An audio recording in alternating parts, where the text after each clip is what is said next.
Okay, we will continue our discussion on chapter 8. Today we have to discuss about import substitution versus export promotion policies. During 50s, 60s and 70s, developing countries, they made deliberate efforts to move their production away from, agricultural product to industrial product. Okay, so they intended to move from primary goods to manufacturing goods. Now, what are the potential gain for such movement? The faster technological progress and growth is possible with this movement, and also there will be a creation of higher paying jobs because the salaries in the agriculture sectors are lower compared to the salaries in the manufacturing sector. Okay, wages are lower in agriculture sector. Then also it will improve our terms of trade.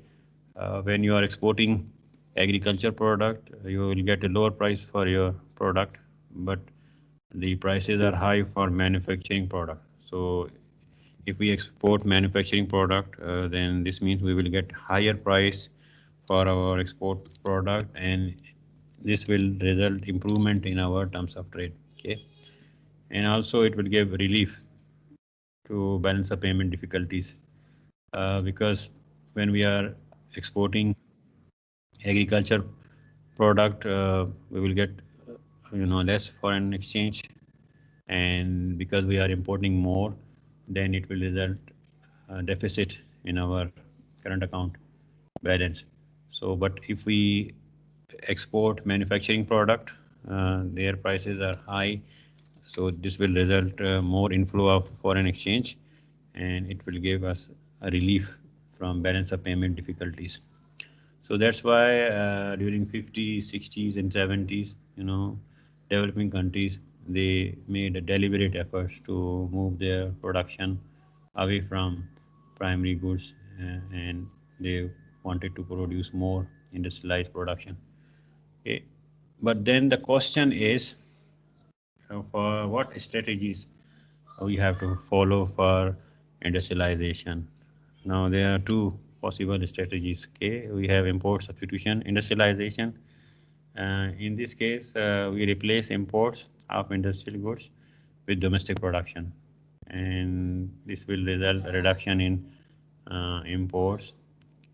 Now, this means you are following in the strategy for industrialization where you have to produce such goods that are substitute for imports. Now it means import substitute goods will be produced domestically. Now if you are producing such goods domestically, then it will result less imports, okay, and then less pressure on your balance of payment. Second strategy would be export oriented industrialization. Okay. Second strategy is that we have to follow export oriented industrialization, in which we have to expand those industries that are producing goods that we can export to other countries.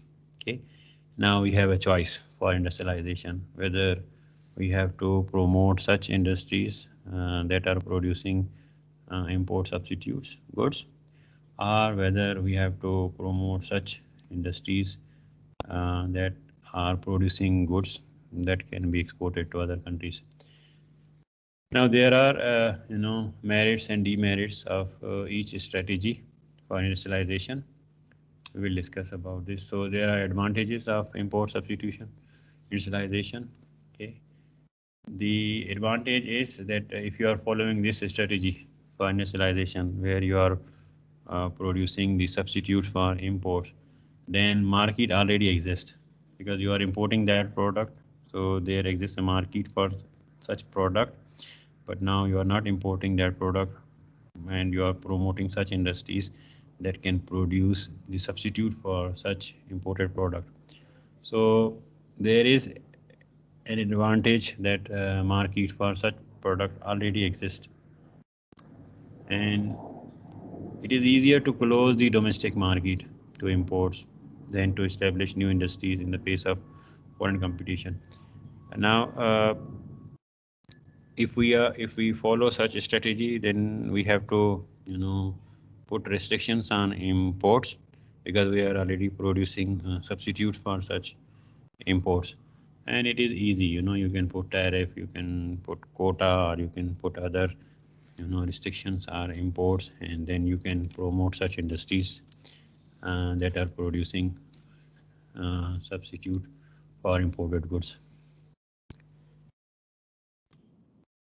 And then foreign firms will also be encouraged to invest domestically, so it will attract foreign direct investment because the foreign firm will establish their industries within the country. In your country, they know that if they produce in their own countries, then they will face restrictions to bring that product to your country if you are following import substitution industrialization policy. So they will establish industry in your country and produce the substitute for imports.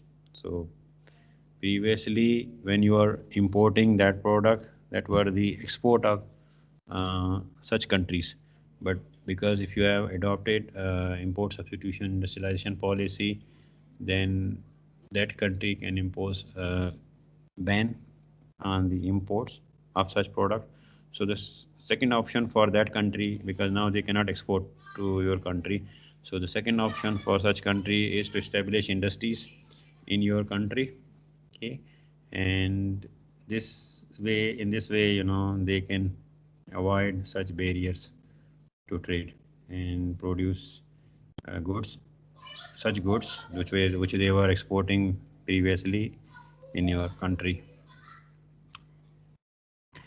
And there are disadvantages also for import substitution industrialization policies. Now, protected industries have reduced incentive to improve and become competitive, because once you are promoting such industries that are producing import substitutes goods, so they will come under the umbrella of your protection. And then once you are protecting such industries, uh, this means you are protecting them from competition. Okay, and this will reduce their incentive to make some improvement in their technology or productivity or become more competitive in the international market because they know that they are already protected. And the second disadvantage of this import substitution industrialization policy is that domestic economy may be too small to exploit available economies of scale. Now, if it is a small country where domestic market is very small, in that case, if you are adopting such a strategy, then that will not be a useful strategy because domestic economy, if it is very small, then uh, there are not much advantages of such policy. But if your domestic economy is large, like Russia, now if they are adopting such policy, so their domestic economy is very large, and we see that in most of the cases that Russian products are produced and their domestic market is very large, so such strategy would be more useful for them rather than a country suppose Bahrain or Nepal or such type of countries which are very small. If they are adopting such policy, then it will be difficult for them because if you are producing the product for a small market, so it means you are producing at a small scale. And if you are producing at a small scale, then your average cost of production would be high because you cannot exploit the available economies of scale. But if you are producing at a large scale, suppose Russia, their market is very large. So if they are producing for a Russian market, then they will produce at a large scale. So then they can exploit the available economies of scale, and their average total cost would be lower. Same is for China or United States or other countries. And then import substitution is difficult for more complex product, and for such product where uh, it is difficult to acquire technology. Now, why we are importing that product? Because our cost is very high. Okay, domestically, if we are producing, then we have comparative disadvantage in the production of that good. Second thing could be that we don't have technology to produce that good. So if you don't have technical knowledge, if you don't have the skills, if you don't have such capital or labor to produce that good, then you will import. So we cannot adopt, imports substitution policies for such product where we don't have the technology, and ultimately we have to import such product. Then the second option is that we have to adopt export promotion industrialization. So now this will allows the exploitation of available economies of scale. Why? Because when you are adopting this industrialization strategy, where you have to promote such industries that are producing the exported goods. So for export, your market is rest of the world. Okay.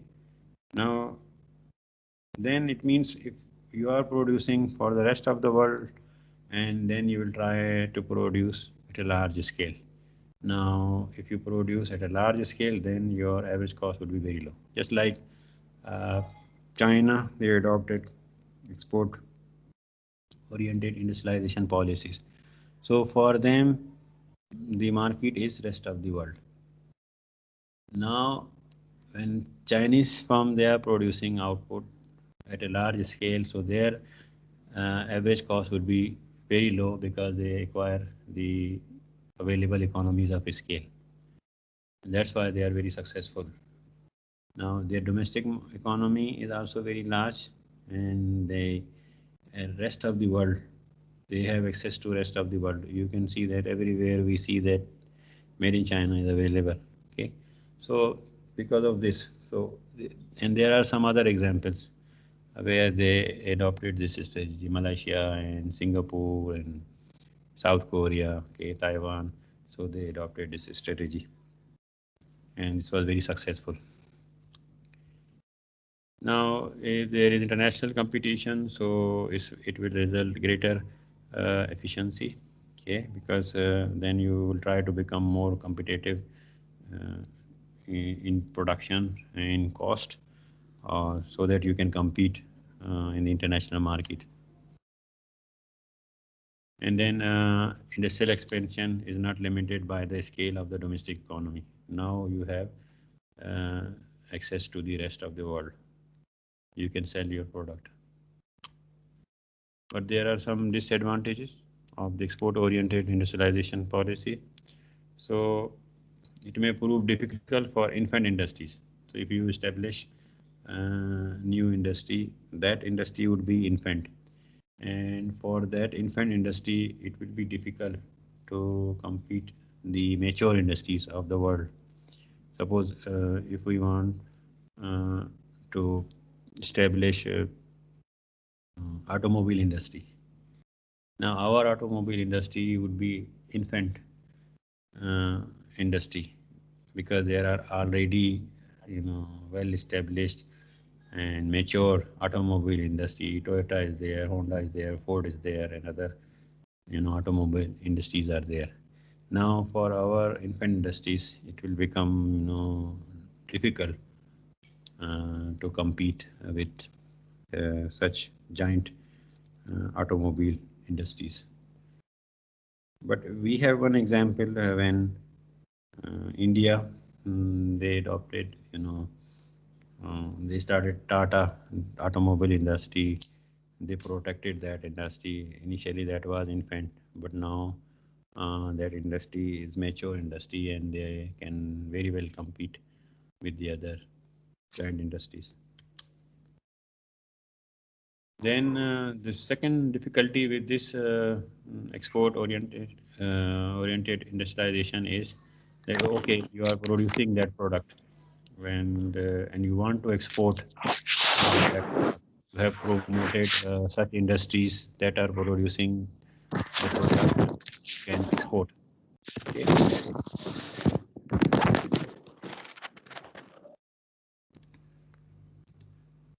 Okay, so you are producing that product. Okay, you want to export that product because you have adopted this strategy, but the question is whether you will be allowed to export that product in the international market. Other countries would be ready to get your product because sometimes there are protectionist measures by other countries. So even if we are willing to export our product, but other countries they put restrictions on the imports of such a product. So that's why you will not be able to export your product. So that could be a disadvantage of export oriented industrialization. But one thing is clear that if we are adopting the export promotion industrialization policy, so this means we are producing a product in which we have comparative advantage. Okay, and we want to export that product rather than producing a product which is the substitute for import. So definitely we have comparative disadvantage in that product. So inefficiencies will increase. Here we have to produce that product. We have to find market for our product. If there are some, protectionist measures by other countries, we can negotiate with such countries, just like we have negotiated with European countries. And if there are some restrictions by other countries, so we can negotiate with such countries and get access to such markets. Then we have some current problems that developing countries are facing. Poverty. This is the major problem that developing countries are facing. So in developed countries, they are not facing a problem of poverty, but developing countries they are facing problem of poverty. In developed countries, they are facing a problem of income inequality. See, so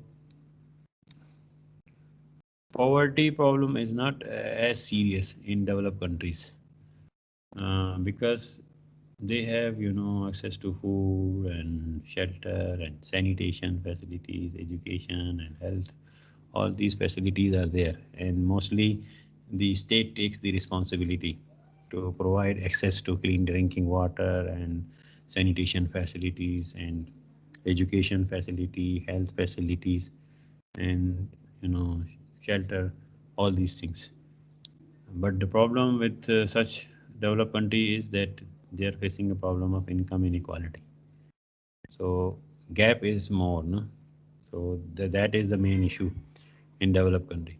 But in developing country, we have serious problem of poverty, and hunger is another problem. Hunger is a serious issue in developing countries, and particularly in African countries, we see that there is a problem of hunger. And also in South Asian countries, India and Pakistan, Bangladesh, Afghanistan, Nepal, okay. Then there is also a problem of poverty, there is a problem of hunger. So this is a serious problem that the developing countries are facing.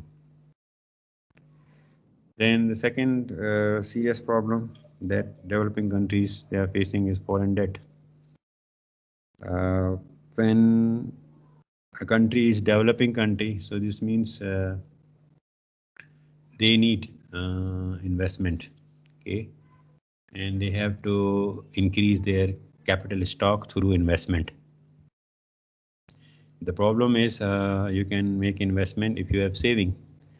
For developing countries, the saving is low because they are already at subsistence level, so dependency ratio is very high, so it is very difficult for the people in developing countries to save. But if the saving rate, if you see the saving rates is very low in developing countries compared to developed countries. In developed countries, the saving rate is more than 30, 35%, 40%. But in developing countries, we see that if you look at the example of Pakistan, 10%, 12% like this. So saving rate is very low. So if saving rate is low, this means because saving transform into investment. So investment rate is low. So if investment is low, so investment, if you are making investment, it means there is addition to the stock of capital. So if saving is low, investment would be low, and capital stock would be low, no? Because every year there is a low addition to stock of capital. So we don't have much capital stock, okay? But labor we have, okay? So labor force is not issue in developing countries. They have surplus labor, but capital stock, because output is produced. If you just think about production function, output is a function of capital, labor, and technology also, okay? So we don't have very sophisticated technical knowledge. We are lacking in technical knowledge, because also um, education, experience, training.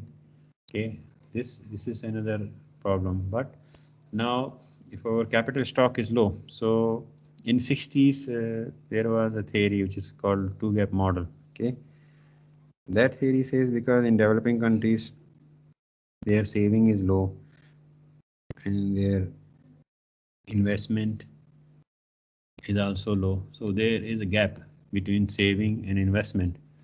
So how to finance their investment? So foreign saving can be used, to supplement domestic saving. So then we can get foreign saving. Foreign saving, how can we use foreign saving? If we borrow, okay, foreign borrowing. So one way is to get foreign aid. Now, if you are getting foreign aid, there are two components of foreign aid. One component is grant, second component is loan. So if you are getting grant, then you don't need to return it. But if you are getting loan, then you have to return that principal amount. Also, you have to pay interest. Okay. If it is a foreign aid on soft term, so it means then grant proportion would be very high. Initially, when we got foreign aid, 80% was grant, 20% was loan, and interest rate was very low. And then grace period was also very high. After 7 years, you have to return the principal amount, and then interest rate was less than 1%, and you have to return it in 25 years. So, and 80% was grant. So this means if you are getting 100 billion, 80 billion you don't have to return. 20 billion you have to return in 25 year. Interest rate would be less than 1%. But the problem is over time the grant part of foreign aid decreased and the loan part uh, become very tough. Okay, so interest rate has increased. So initially it was soft term loan, then it become hard term loan, and as you are getting loan, if there is a foreign borrowing, so borrowing will add to your foreign debt. That is the stock. Okay, foreign borrowing is a flow. So we see that many developing countries, they initially borrowed. They wanted to make investment. They wanted to develop their infrastructure. They wanted to establish industries, and then they thought that with this industrialization, they would be able to produce more output, and their export will increase, and then through export earning, they will return their debt. But in most of the countries, we see that now they are facing foreign debt problem. Okay, same is with Pakistan, also India and other countries. So they are facing this problem. Also, there are barriers to trade facing developing countries. So developing countries, they have another problem that it is not easy for them to access the markets in developed countries. Okay, so they face barriers to trade uh, with the developed countries. So they are facing these barriers.